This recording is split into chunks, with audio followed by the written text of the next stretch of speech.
বিভিন্ন প্ৰান্তৰ সমান্তৰালভাৱে এই মুহূৰ্তত মই উপস্থিত আছো বাক্সাৰ চৰণাত আৰু চৰণাতো এইবাৰ 64 সংখ্যক শ্ৰী শ্ৰী লক্ষ্মী পূজা 7 দিনীয়া বৰ্ণাঢ্য কাৰ্যসূচীৰে অনুষ্ঠিত কৰা পৰিলক্ষিত হৈছে 7 দিনীয়া বৰ্ণাঢ্য কাৰ্যসূচীত তেখেতসকলে পালন কৰিছে বিভিন্ন ধৰণৰ সাংস্কৃতিক অনুষ্ঠানকে আদি কৰি বিভিন্ন কাৰ্যসূচী কেমেৰা পাৰ্চনে দৃশ্য দেখুৱাইছে এনে ধৰণে যে চৰণা আঞ্চলিক লক্ষ্মী পূজা পৰিচালনা কমিটি আছে এই কমিটিখনে 7 দিনীয়া যে বৰ্ণাঢ্য কাৰ্যসূচী এইবাৰ তেখেতসকলে ৰূপায়ণ কৰিছে 64 সংখ্যক এই 64 সংখ্যক কাৰ্যসূচীত বিভিন্ন প্ৰান্তৰ পৰা ভক্তৰ সমাগম দেখিবলৈ পোৱা গৈছে আৰু যেহেতু আজি তেখেতসকলৰ সন্ধিয়াৰ ভাগত মুকলি সভা আৰু এখন স্মৃতি গ্ৰন্থ উন্মোচনী সভা অনুষ্ঠিত কৰিছিল এই অনুষ্ঠানত উপস্থিত আছিল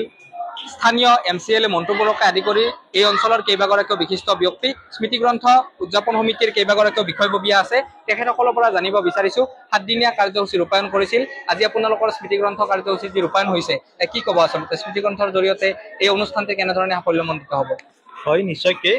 আমাৰ লক্ষ্মী নামৰ যিখন স্মৃতি গ্ৰন্থ 2010 চনত প্ৰকাশ কৰা হৈছিল এই স্মৃতি গ্ৰন্থখনৰে দ্বিতীয় সংখ্যা এইবাৰ 64 সংখ্যক লক্ষ্মী পূজাত উন্মোচন কৰা হৈছে আজি আমাৰ সম্পাদনাত উন্মোচন কৰা হৈছে লগতে এই স্মৃতি গ্ৰন্থখন উন্মোচন অনুষ্ঠানত অসমৰ বিভিন্ন বিশিষ্ট ব্যক্তিৰ লগতে ভট্টদেৱ বিশ্ববিদ্যালয়ৰ ভাইচ চেঞ্চেলাৰ লগতে অমৰজ্যোতি চৌধুৰী বিশিষ্ট ডক্টৰ লগতে গায়ক আৰু বিভিন্ন বুদ্ধিজীৱীয়ে আমাৰ ইয়াত অংশগ্ৰহণ কৰে লগতে আমাৰ স্থানীয় এমচিএলএ মহোদয়েও আমাৰ অংশগ্ৰহণ কৰে আমি প্ৰয়াস কৰিছোঁ যাতে এই অঞ্চলৰ বৃহত্তৰ অঞ্চলৰ ইতিহাসটো যাতে আমি ধৰি ৰাখিব পাৰোঁ তাৰ বাবে এই স্মৃতি গ্ৰন্থখন আজি আমি উন্মোচন কৰা হ'ল লগতে ইয়াৰ আমি বিভিন্ন স্তৰৰ যিসমূহ নতুন নবীন লেখক লেখিকা লগতে প্ৰবীণ লেখক লেখিকা আছে সেইসমূহ আমি ইয়াত মানে অগ্ৰাধিকাৰ দি আমাৰ স্মৃতি গ্ৰন্থখন প্ৰকাশ কৰিছোঁ কেনেকুৱাকৈ ভক্ত ইয়াত উপস্থিত হৈছে কোন ৰাইজ উপস্থিত হৈছে আৰু কেনেধৰণৰ সমাগম হয় বৃহত্তৰ চৰণা অঞ্চলৰ লগতে এই অঞ্চলৰ স্থানীয় ৰাইজৰ লগতে এই বৃহত্তৰ অঞ্চলৰ মানুহ ইয়াত সমবেত হৈছে যোৱা 3 দিন ধৰি ৰাজলক্ষ্মী থিয়েটাৰে নাট নিবেদন কৰিলে আজি বিভিন্ন নৃত্য অনুষ্ঠান আছে অহাকালি আমাৰ স্থানীয় শিল্পীৰ লগতে বিভিন্ন অনুষ্ঠান আছে আৰু অহা পৰহি অসমত বিশিষ্ট গায়ক অনুপম শইকীয়া তেখেতে ইয়াত আমাৰ সংগীত গান অনুষ্ঠান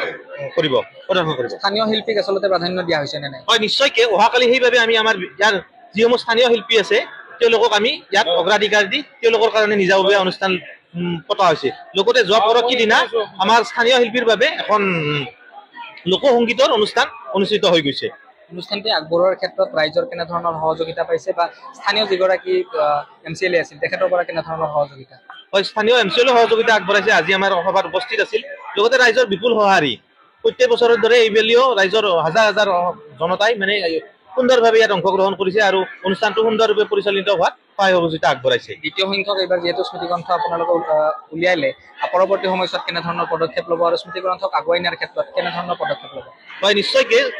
এই যিটো আমাৰ স্মৃতি গ্ৰন্থ প্ৰকাশ কৰিলে চৰণা অঞ্চলৰ যিটো বৌদ্ধিক দিশত আগবঢ়া সেইটো আমাৰ নিশ্চয়কৈ পৰিচয় দিছে নিশ্চয়কৈ অহা বছৰ বা পৰৱৰ্তী পৰ্যায়তো এই স্মৃতি গ্ৰন্থ যে এই ধাৰাটো অব্যাহত ৰাখিব বুলি মোৰ চৰণা অঞ্চলৰ ৰাইজৰ ওচৰত মানে বিশ্বাস আছে আৰু তেওঁলোকে এই বৌদ্ধিক দিশটোক আগবঢ়াই নিয়াত বৃহত্তৰ অঞ্চলক মানে সুযোগ প্ৰদান কৰিব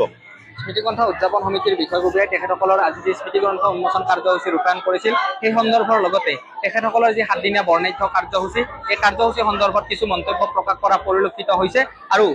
সমাপ্তিৰ দিনাখন এই অনুষ্ঠানত অসমৰ জনপ্ৰিয় কণ্ঠশিল্পী অনুপম শইকীয়াইও গীত পৰিৱেশন কৰিব বুলি ডিএনএছ প্লাছৰ জৰিয়তে তেখেতসকলে জানিবলৈ প্ৰয়াস কৰিলে আৰু আগন্তুক সময়ছোৱাতো তেখেতসকলে বৰ্তমানৰ যি দ্বিতীয় সংখ্যক তেখেতসকলৰ লক্ষ্মী স্মৃতি গ্ৰন্থ আজি উন্মোচন হৈ গ'ল পৰৱৰ্তী সময়ছোৱাতো তেখেতসকলৰ যি স্থানীয় লোক আছে বা বিভিন্ন অঞ্চলৰ ব্যক্তি আছে তেখেতসকলৰ দ্বাৰা এই স্মৃতি গ্ৰন্থখন উজ্জীৱিত কৰি ৰখাৰ প্ৰচেষ্টা হাতত থাকিব বুলি সংবাদ মাধ্যমযোগে জানিবলৈ দিয়ে যিকোনো খবৰৰ বাবে যোগাযোগ কৰক 7090173330 অথবা 7099017990